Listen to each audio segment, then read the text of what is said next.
ഇൽമിനേക്കാൾ വലുത് ഈ ഭൂമുഖത്ത് ഒന്നുമില്ല. അതും പ്രത്യേകിച്ച് നിങ്ങൾക്ക് ആ ഇൽമ നൽകിയ അതിന്റെ ഹഖായിഖുകൾ പഠിപ്പിച്ച ഇൽമ ഇപ്പൊ എല്ലാവരും പഠിക്കുന്നുണ്ട്. കിതാബിൽ റഫീഖത്തുൽ മുഈൻ, മിശ്കാത്ത്, തഫ്സീർ ഒക്കെ ഓതുന്നുണ്ട്. അതല്ലല്ലോ നിങ്ങൾ ഒന്ന് പഠിച്ചത്. റസൂലുള്ളാഹിയോട് പഠിച്ചത് അന്നല്ല, അതിന്റെ ഹഖീഖത്തുകളെയാണ്. ഇപ്പോഴും അത് തന്നെ ഹഖീഖത്തുകളെ പഠിപ്പിക്കുന്നത്. ആ ഹഖീഖത്ത് കിട്ടാനാണ് പണി, ലുബ്ബ് കിട്ടാനാണ് പണി. ളാഹിർ കിട്ടാൻ പണിയൊന്നും ബുദ്ധിമുട്ടൊന്നുമില്ല. അപ്പൊ ആ ഹഖീഖത്ത് പഠിച്ചിരിക്കുമ്പോ ഇൽമിന്റെ വിലയും അതിന്റെ യാഥാർത്ഥ്യവും നിങ്ങൾ മനസ്സിലാക്കണം, ബോധ്യപ്പെടണം നിങ്ങൾക്കത്. അങ്ങനെ ബോധ്യപ്പെട്ടാലേ അതിന്റെ വില അറിയുള്ളൂ. ആ വില എന്തായിരിക്കും? അതിന്റെ വില ഇൽമു, ഒരു ആലിം എന്ന് പറഞ്ഞാൽ യഥാർത്ഥമായ ഒരു ആലിമാണെങ്കിൽ ഈ ഭൂമിയിലുള്ള സകല മണൽത്തരികൾ അടക്കം നമുക്ക് വേണ്ടി ദുആ ചെയ്യും എന്നല്ലേ അള്ളാഹു റസൂൽ പഠിപ്പിച്ചത്, സ്വല്ലല്ലാഹു അലൈഹി വസല്ലം നിങ്ങൾ പഠിപ്പിച്ചത്. കാരണം എന്താ? നമ്മളൊക്കെ അൽ ഉലമാ വറസത്തുൽ അംബിയ എന്നല്ലേ, അമ്പിയാക്കന്മാരുടെ വിറാസത്ത്, ആ അനന്തര സ്വത്ത്. അതെന്താ വിറാസത്ത്? തബ്ലീഗാണ്. ആ തബ്ലീഗ്, അതുപോലെ നബി സല്ലല്ലാഹു അലൈഹി വസല്ലം തങ്ങൾ ഈ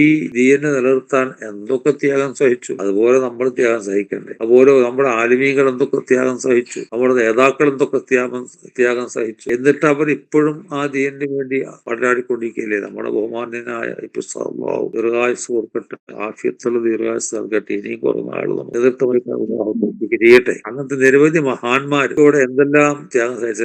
എന്റെ ഉസ്താദ് ബഹുമാനപ്പെട്ട മുസ്ലിം ബസ്സിൽ വന്നിറങ്ങിയിട്ട് ഒരു ചാക്കിന്റെ സഞ്ചിയിലാണ്, അത് വേഗൂല, ഒരു മണ്ണാങ്കട്ടിയിലെ കാറൂലോ, ചാക്കിയിലെ സഞ്ചിയിൽ പണ്ടത്തെ ഒരു അരി മേടിക്കുന്ന അരിച്ചാക്ക് ഉണ്ടല്ലോ, അരിയുടെ സഞ്ചി ഉണ്ടല്ലോ, ചാക്ക് നൂറുണ്ടായി, അങ്ങനത്തെ ഒരു സഞ്ചിയിൽ ഷർട്ടും കുപ്പായം ഒക്കെ ഇട്ടിട്ട് കൈ പിടിച്ചിട്ട് ബസ് ഇറങ്ങി നടന്ന് വന്നിട്ട് നമ്മൾ അവിടേക്ക് മടവർക്കും വന്നത് അങ്ങനെ തന്നെ. അബ്ദുള്ള റോട്ടിൽ ബസ് ഇറങ്ങി മുപ്പര് നടന്നു വരികയാണ് ചെയ്തത്. അപ്പോഴാണ് മുപ്പര് എത്തിയത് നമ്മൾ അറിയുന്നത്. അപ്പൊ അങ്ങനെ ത്യാഗം ചെയ്തുകൊണ്ട് വളരെ വളരെ വളരെ വളരെയധികം ബുദ്ധിമുട്ടിക്കൊണ്ടാണ് ഈ സുന്നത്ത് ജമാഅത്ത് കേരളത്തിൽ നിലനിർത്തിയത്.